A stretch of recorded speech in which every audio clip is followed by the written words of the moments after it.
Chapter 6. The Queen's Love. The night Finn chose to confess his love, Arvindale lay beneath a velvet sky thick with stars. Lanterns burned along the palace balconies, their golden glow casting gentle halos upon the stone. The air carried the faint perfume of night-blooming lilies drifting from the gardens below, their sweet fragrance softening the edge of his fear. The jester-turned-baron had faced battles of wit and steel. He had unmasked schemes, toppled nobles, survived whispers meant to sharpen like daggers. But none of those trials made his heart pound as fiercely as the thought of standing before Queen Isolde and bearing his truth. It was one thing to love her in secret, another to offer that love openly to a queen. Finn inhaled deeply. The night air filled him with courage, or perhaps the illusion of it.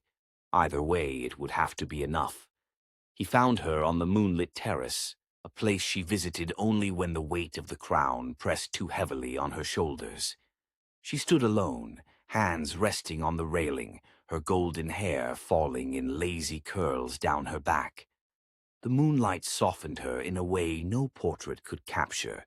She was not Queen Isolde of Arvindale in that moment. She was simply Isolde. "Your Grace," Finn murmured, bowing, though his voice trembled despite his attempt to keep it steady. She turned, and the sight of him warmed her expression in a way he had once believed impossible. "Finn," she said, her voice gentle, "you need not bow to me when we are alone." He allowed himself a small smile as he straightened. "Habit is a difficult beast to slay, Your Grace." She stepped closer. "And yet you have slain many more fearsome beasts lately." Her smile was playful, but her eyes carried something deeper: admiration, gratitude, perhaps even affection. His heart raced. The silence stretched between them, not awkward, but loaded with unspoken truths. "Isolde," he said softly, tasting her name with reverence. Her breath caught. He had never addressed her so intimately, yet she did not rebuke him for it. Finn swallowed hard. Words had always come easily to him, quips, riddles, insults disguised as humor. But these words lodged in his throat.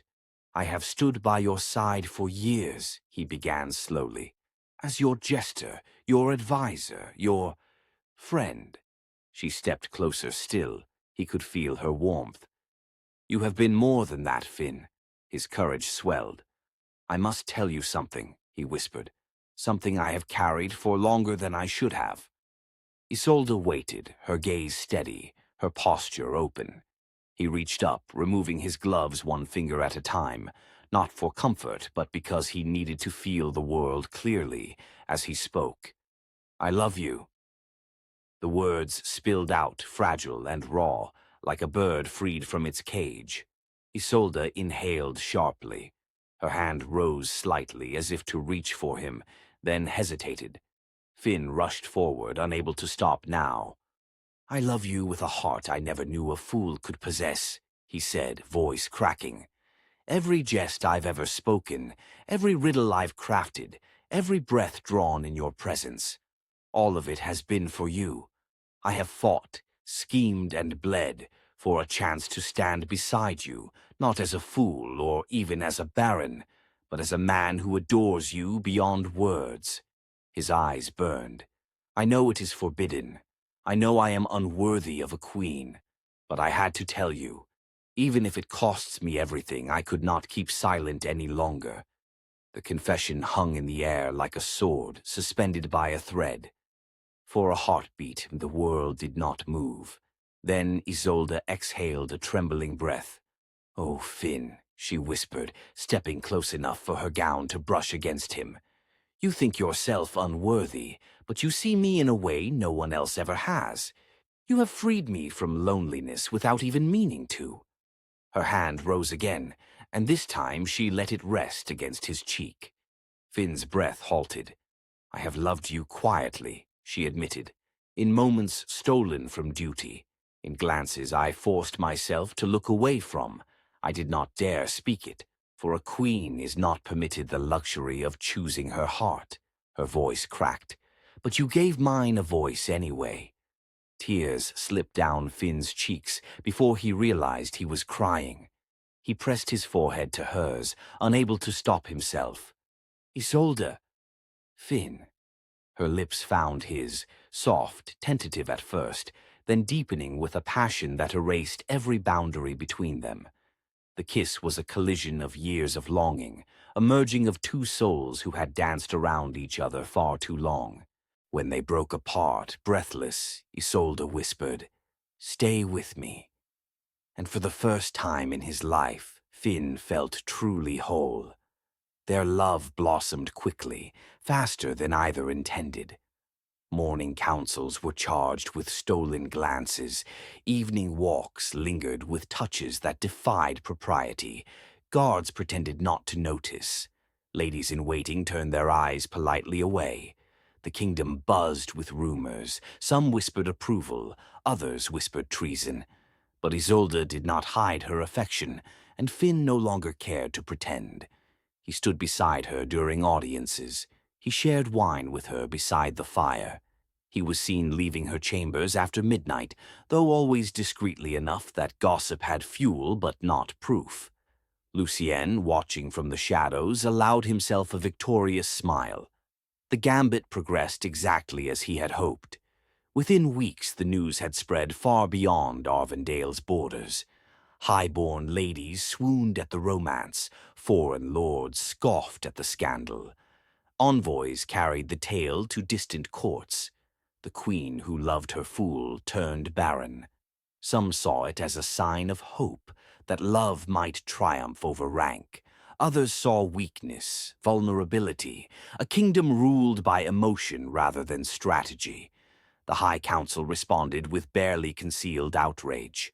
"The Queen must marry for alliance," Lord Meredith proclaimed, "not affection." "A baron is too low-born," Lady Rowan sniffed. "His blood is unfit for royal lineage." "We must consider succession," warned Lord Hawthorne's replacement. "A queen's heart cannot determine the future of a realm." Finn listened to all of it, jaw clenched, hands hidden in his sleeves to mask their trembling. Isolde faced them with regal calm, but Finn saw the strain in her eyes. "My heart is my own," she told the council, "and it shall not be traded like grain on the docks." The council bowed, but resentment simmered beneath their courtesy. One evening, after a particularly grueling council session, Finn found Isolde in her chambers, curled in a chair near the fire. Her crown lay abandoned on the table beside her. He approached quietly. "Rough day?" he asked gently. She looked up with weary eyes. "They want me to end this." Finn knelt beside her, taking her hand. "Do you wish to end it?" Her answer was immediate. "No." He exhaled with relief and pressed a kiss to her knuckles. "I will stand with you," he said, "against the council, the nobles, the entire kingdom if I must." Isolde smiled sadly. "That is what I fear." He rested his head against her knee. She brushed her fingers through his hair, a gesture so intimate it felt like a vow. "I don't care what it costs me," Finn whispered. "I love you." Her eyes filled with tears. "And I love you, but we walk a dangerous path." They held each other long into the night, both aware, though neither said it aloud, that their love was powerful enough to build a kingdom, or break it. But even the brightest flame throws the darkest shadows.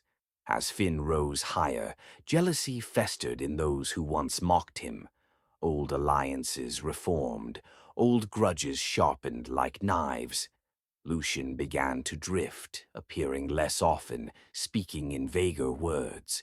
His eyes no longer gleamed with ambition alone, but something darker, something Finn could not yet name. "Be wary," Lucien murmured one night, stepping from the garden shadows. "Love changes battlefields." Finn frowned. "You told me to rise, to take what I desired." Lucien's smile was thin. "Desire is easy, keeping it harder." Before Finn could ask more, Lucian vanished back into shadow, leaving a chill in the air. One morning, Isolde surprised Finn by inviting him to walk with her through the Royal Conservatory, a place usually reserved for foreign dignitaries and state visits. Flowers of every color filled the glass halls, their scents blending in intoxicating sweetness. As they walked, Isolde leaned lightly against him. "I have been thinking," she said softly, "of the future." Finn's heart leapt. "Our future?" She nodded. "I cannot marry for politics," she said. "I cannot chain myself to a man I do not love. I will not." He stopped walking, turning fully toward her. "Isolde, are you saying—" She placed a finger to his lips. "Not yet, but soon, when the time is right." Hope surged through him like a tidal wave. She saw it, and for the first time she looked afraid. "I want this," she whispered. "I want you, but the kingdom may not allow it. And if choosing love means chaos—" Her voice trailed off. Finn took her hands gently. "We will face it together." She wanted to believe. He could see it in her eyes. And yet, a shadow passed across her expression, a subtle flicker of doubt, fear, or something deeper, something foreboding.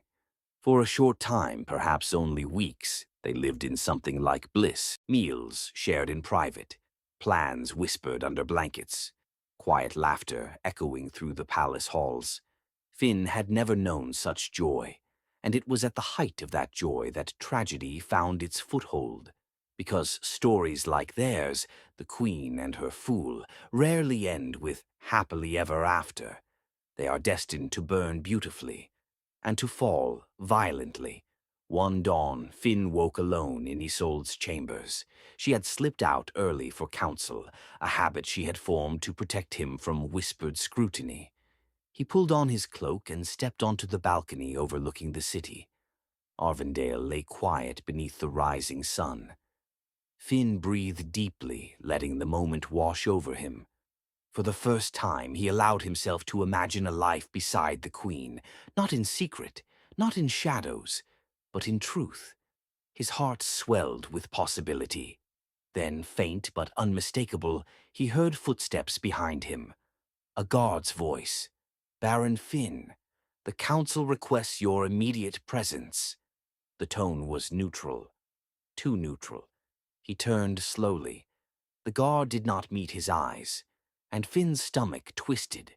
Something was shifting. Something was beginning. The first fracture in the world he had fought so hard to build. He did not yet know it, but this morning would be the last time he ever woke beside Isolde in peace. The gambit he had begun was entering its endgame, and the cost, the terrible cost, had only begun to reveal itself.